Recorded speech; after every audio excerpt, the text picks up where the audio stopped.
Chapter 2 Tataka. Sage Vishvamitra had arrived at the royal court of King Dasharatha. He was visibly upset.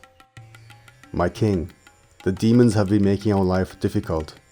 They have been desecrating our yagnas, holy ceremonies, defiling our fires in the crucial final stages."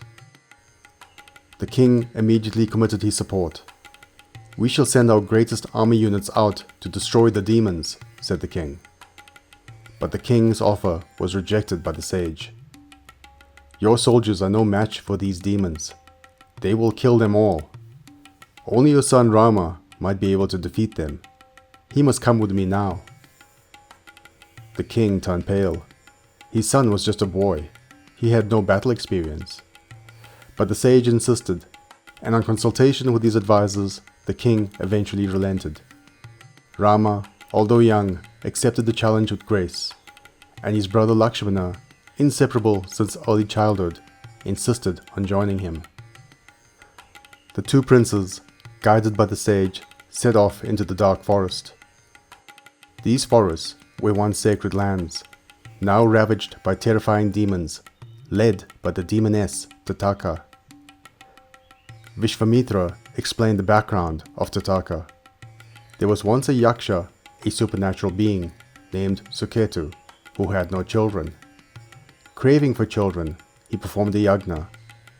He was blessed by Lord Brahma, who said Suketu would have a daughter who would have the strength of 1,000 elephants. That child was Tataka.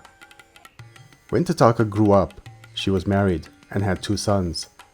However, over time she became cruel, and her husband was killed by a sage's curse. Enraged, Tataka went with her son Marich to kill the sage. The sage cursed them to become Rakshasas, and Tataka to become a repulsive cannibal. From then on, Tataka became a ferocious demon who destroyed the beautiful land that had once been prosperous. Rama felt unease at having to fight a woman.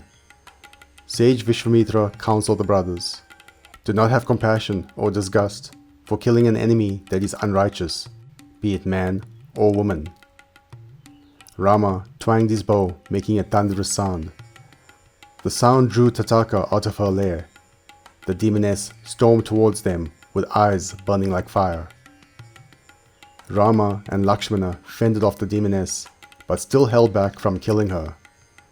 Even with her arms and legs impaled by Ram's arrows, and her nose and ears cut by Lakshman, Tataka continued to attack the trio with her dark sorcery.